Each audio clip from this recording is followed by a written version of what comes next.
The African Knowledge Exchange (AKE) is an integrated model for digitally driven skills development and startup creation.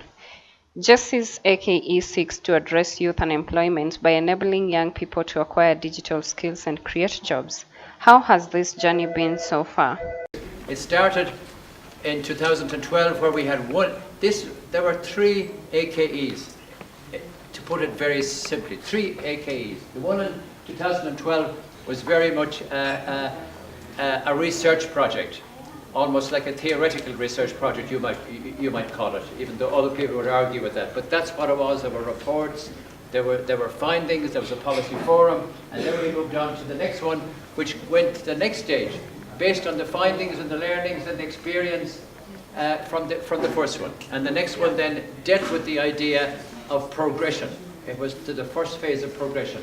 Now if you have a course, the content of which you think is okay, from a theoretical perspective, from a practical perspective, maybe you move it across into learning something about how do you activate, how do you monetize these skills to get employment, to build your CV, to work out in the industry. And a big percentage of those students from that program gained work outside in companies and institutions and organizations. And I think there may be 1 or 2 of them here this morning as well. So that was that phase. And then it progressed, or matured, into the AK 2015 which is our last one.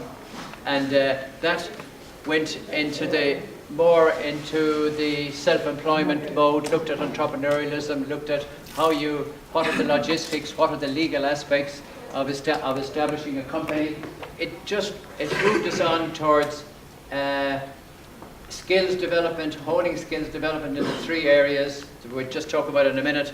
And then from Christmas this year, from January of this year, it was actively focused on registering as a startup, knowing what a startup was all about, planning and looking at a show reel of the services and the products and the areas that they had researched that they think might be useful in the marketplace.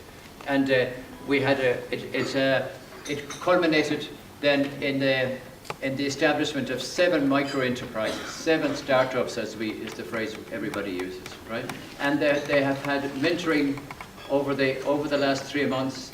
There's been showcasing, there's been pitching. We had another pitching session yesterday. And pitching it's an experience, it's about advice, it's about cutting out the waffle, if you like, that sometimes people have at the beginning, and focusing on the reality, on the sharpness, and the focus of what niche in a market that you think you have established.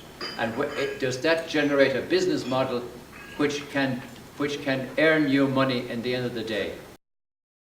What are the key objectives of AKE?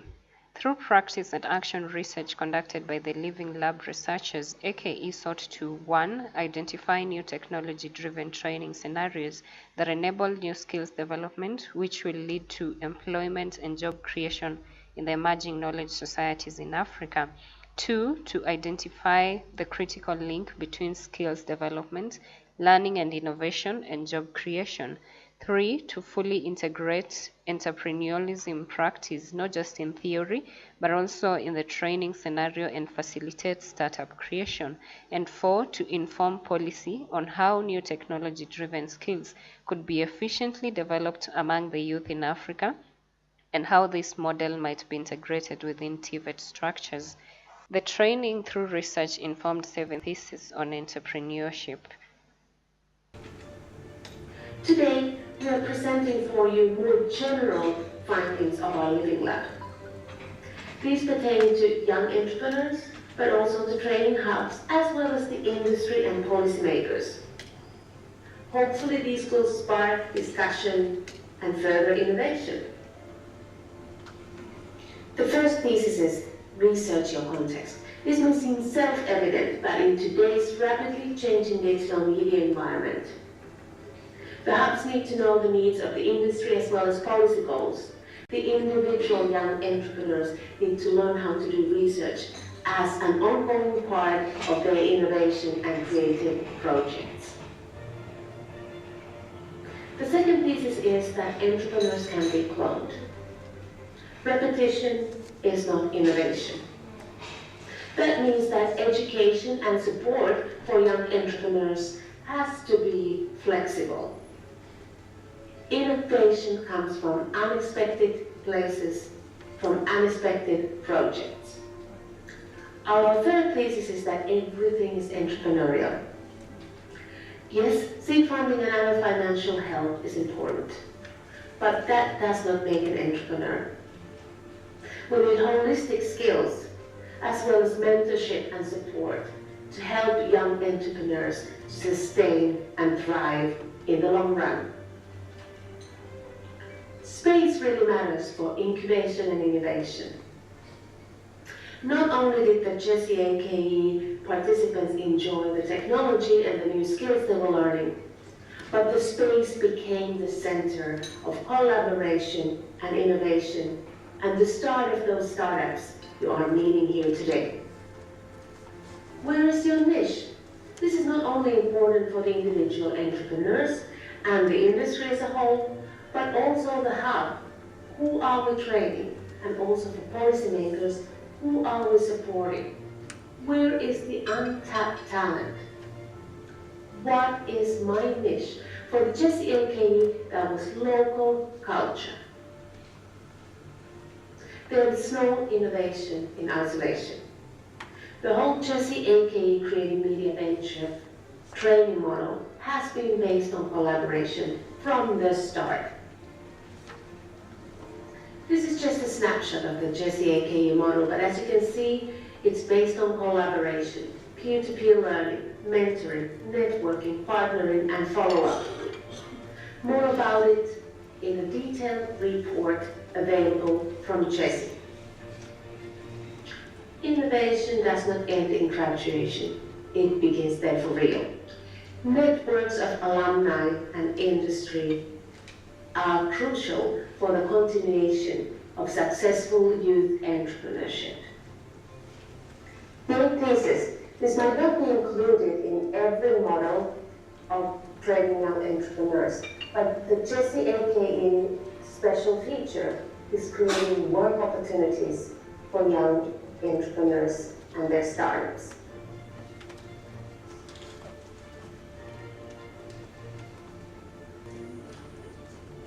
Of what the researchers, Professor Mina and also Andrea, came out with. 7 theses. Context matters. And I think we heard a lot of that from Nicholas and from Eric. You have to understand the context. But my question would be, do education systems react to the context? Are we able to react to the context fast enough? We need to analyze it. And we need to analyze it in terms of the curriculum we use and how flexible that curriculum is to prepare students for the context. They can use the technology to actually teach the way they were teaching, but now more efficiently. How can you be sure that you will get something unique? And Eric, what do you mean by unique? So these are all the complexities of what we're dealing with. And it is these combined complexities that come with this 7-point thesis of how we actually shape up the education models that we have to be more responsive to those environments. Can we have a brainstorm on your business policy ideas? Now we have our group leads, you have your own methodologies for your brainstorm, but do ensure that everybody is brainstorming. That everybody takes those sticky notes and they start writing out those ideas. The 2017 AKE Policy Forum themed an inclusive policy environment for youth skills and enterprise development, brought together stakeholders, industry experts, and specialists in the area of technical, vocational education and training, TVET. What should Africa do to help the youth? On this continental strategy lies in a paradigm shift that, with a focus on skills development for employment, the focus is on job creation, which we are discussing here. Then we have the science, technology, and innovation strategy for Africa, STISA, which aims at accelerating Africa's transition into an innovation-led, knowledge-based economy, where there is no innovation, where education systems are a challenge, then there will be general challenge in as far as development of innovation and growth is concerned. It also emphasizes on a multi-sectoral approach of collaboration. Industry, education institutions, and also governments to ensure that there is a broad spectrum of involvement across the board in all this. Enterprises particularly play a key role, a critical role in the implementation of the science, technology, and innovation strategy for Africa that I am mentioning. Then the next one is the Continental Education Strategy for Africa, which we call CESA 1625. It underscores need for education that reflects on African values, supports African aspirations, and nurtures requisite attitudes and skills for a sustainable development. We are talking of a holistic education. It also has several governing pillars. I shared this document and it will also be available. At the core is quality and relevance. And then the overall anchor from a continental perspective is Agenda 2063, which talks of a well-educated citizens and skills revolution underpinned by science, technology, and innovation. So when we talk about science, technology, and innovation, all of these are underpinned within Agenda 2063, which is the continental blueprint of development. To succeed as an entrepreneur after training in a setup like the GESCI AKE Training Lab, what should the young entrepreneurs do? Now I'm going to give you some tips on raising money 101. So now you want to raise money. What are the things that you should know? The first is raising money is an art, not a science. It's an art of relationship building. Here. So building, most of the time, you remember the family, friends, and foods. The reason they gave you the money is because they have a relation with you, remember? Right? So the venture capitalists as well, you have to be able, you can only raise money for them when you have that relationship. So the way the equation works is that you see the family, friends, and food, your family, you already have a relation with them. I mean, you already have a relationship. So that's why they're the most likely people to get the first money from, because they already know you. You have a certain track record with your family, your friends, and the fools. Right? So you start with them, but once you're raising money from them, you start building the relationship with the venture capitalists because they're going to go to them next to raise money. A lot of entrepreneurs, this is where the cycle, you miss the cycle. A lot of entrepreneurs wait, okay, they raise money from their family, friends, and food, and they don't build any relationship with anybody else. And then they wait, oh shit, next month we don't have money to pay salaries. I need to raise money. You're too late. Because you waited to the last minute for you to then decide you're going to raise money in a month. Nobody raises money in a month. So the reason why it looks to you entrepreneurs that the investors have the leverage is because you wait to the last minute to then start the process of raising money. So you're already desperate. By doing that, you're making your problem my problem. Because you waited till the last month before raising money. And then suddenly you want to make that my problem. So you want me to stop everything to invest in your company in a month. It doesn't work like that. Right? So the same way you would think about building a company, building a product, the same way you have to think about raising money. If you need to raise money. Some companies don't need to raise money because if you go start by getting revenue, and this is what I tell a lot of entrepreneurs, don't build your company on raising money. Build your company on getting revenue. Because you see, when your company has revenue, actually the investors will come after you. Because they realize, this thing is making money. Let me go in. So the act of relationship building is important in the sense that it helps you to raise money when you need it. But don't spend all your time on doing that. Spend most of your time on building revenue, because if your company doesn't have revenue, when the investors come, they'll give you a lower valuation. Or most likely they will not invest. And I said the best time to raise money, and that's why the best time to raise money is when you don't need it. Right? You start the process early enough And listen to me, raising money takes an average of 6 months to 3 years. That's the average time it takes to raise money. So if you need money, if you're in this room and you need money in the next 6 months, please don't talk to me because it will not happen. You need an average of 6 months to 3 years for you to raise money. So you need to plan early and start the process early. You need to outline the kind of investors you need. I think I mentioned that. And then the other thing, don't take anybody's money because they offered it. I've seen a lot of companies fail because they took money from the wrong investors. I mentioned that also already. So sometimes it's better for you not to accept the money from the wrong investor because that could also kill your company. The same way, not having money will kill your company. Having the wrong money could also undo your company. Don't raise more than you need at any time. A lot of investors say, oh, let me just raise 100 million, I don't have to raise money again. Well, your company is worth 10 million. If somebody gives 100 million, they own 120% of the company, so you become an employee. So you have money in the bank, but you have an employee. You know why? You know what happens next? And if you have too much money in the bank, you start misbehaving with the money because you just realize, oh, let me buy a Ferrari because I have 100 million in the bank. Yeah, a lot of entrepreneurs get distracted because suddenly you have so much money in the bank. Oh, maybe we should buy that land. Actually, let's also build an office because we have the money. You realize that you're not doing real estate when you should be building your company. So you should always raise the money you need for any particular point in time and not raise more than you need, because when you have more than you need, the money begins to tell you what to do. When you should be doing what you're supposed to be doing, which is building your company. Okay, next. I think this is the last slide, and I'll start closing. So there are stages in raising money. You have to prepare. A lot of entrepreneurs don't prepare. And the important thing about operation is your story, your documents, your research. And you have to research the type of investors. Approach investors through introductions and meeting opportunities like events. Okay, so you want to meet Dr. Christy Ruby, but you don't have it, you can't find a way of finding him. But you hear that, oh, he's speaking at an Angel Fair event. That's a chance to go meet him, because at that event, most likely when he finishes talking, he will have some time to talk to people. And at that time, when you meet him at that event, don't try and hold your laptop and present the company to him. Tell Dr. Ruby, since I've been looking for you for the last 10 years, today that I've seen you, you have to listen to my presentation. No, don't do that.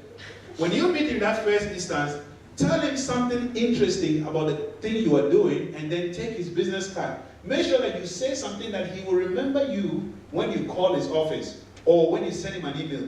Say something that is significant.